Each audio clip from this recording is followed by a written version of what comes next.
Hello friends, যারা recent Santiniketan যাবে তাদের উদ্দেশ্যে বলে দিচ্ছি, আমি শান্তিনিকেতন যাওয়ার আগে অনেকগুলো ভিডিও দেখেছিলাম, ইউটিউব ভিডিও।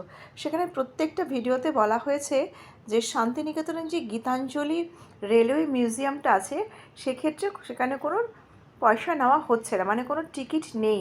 কিন্তু এটা সম্পূর্ণ ভুল। আমি তোমাদের এখনই দেখিয়ে দিচ্ছি যে গীতাঞ্জলি রেল মিউজিয়ামে ঢুকতে আমাদেরকে 30 টাকা করে পার হেড টিকিট কাটতে হয়েছে। দেখো, দেখতেই পাচ্ছ টিকিটটা আমার হাতে আছে। গীতাঞ্জলি রেল মিউজিয়াম, ঠিক আছে, হিন্দি বাংলা ইংলিশ তিনটেতেই লেখা আছে। ₹30। সকাল 9টা থেকে 8টা পর্যন্ত খোলা। ডেট হচ্ছে 12 তারিখ ছিল, যাই হোক ওরা ডেট বসায়নি। এবার তোমাদের বলি, তোমরা যদি এই টিকিটটা ভালো করে খেয়াল করে থাকো তাহলে দেখতে পাবে এখানে কিন্তু রেলওয়ের কোনো স্ট্যাম্প নেই। জাস্ট আমি যেরকম একটা টিকিট ছাপিয়ে নিয়ে বসে কেটে বিক্রি করতে পারি।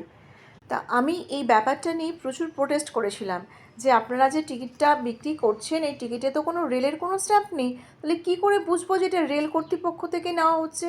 যে কেউ তো এরকম বসে একটা টিকিট নিয়ে বসে পড়ে বলবে ঢুকতে গেলে টিকিট লাগবে, টিকিট লাগবে। আমি অবজেকশন করেছিলাম। তখন আমাকে তারা বললেন যে আপনি এক কাজ করুন, আপনি রেলে গিয়ে জিজ্ঞাসা করুন, ওখানে রেল কাউন্টারে চলে যান, গিয়ে ওখানে জিজ্ঞাসা করুন যে টিকিটের ব্যবস্থা আছে কি না।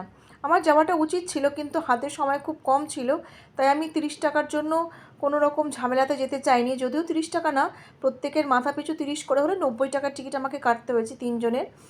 তা এক্ষেত্রে যেহেতু রেলের কোনো স্ট্যাম্প নেই, যে কেউ এরকম টিকিট ছাপিয়ে নিয়ে বসে পড়ে টিকিট বিক্রি করতে পারে। জানি না ভাই এরকম কোনো সিস্টেম আছে কি না। উনি একটা চেয়ার টেবিল নিয়ে বসেছিলেন, একটা বাক্স নিয়ে বসেছিলেন, আর এরকম টিকিটের প্যাড নিয়ে বসেছিলেন। বসে নিয়ে 30 টাকা করে নিলেন আর টিকিটের প্যাড থেকে টিকিট কেটে ছিঁড়ে দিলেন। বাধ্য হয়ে আমাকেও কাটতে হলো।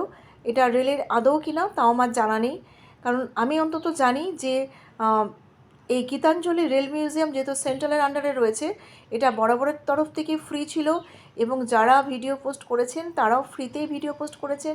তা আমি রিকোয়েস্ট করব, প্লিজ ব্যাপারটা একটু কর্তৃপক্ষ খুঁটিয়ে দেখুক এটা সত্যিই রেলের তরফ থেকে কাটা হচ্ছে কি না। আর যারা যাবে তারা কিন্তু মাথায় রেখো যে তোমাদের কিন্তু 30 টাকা করে টিকিট কেটে নিতে হবে। ওকে।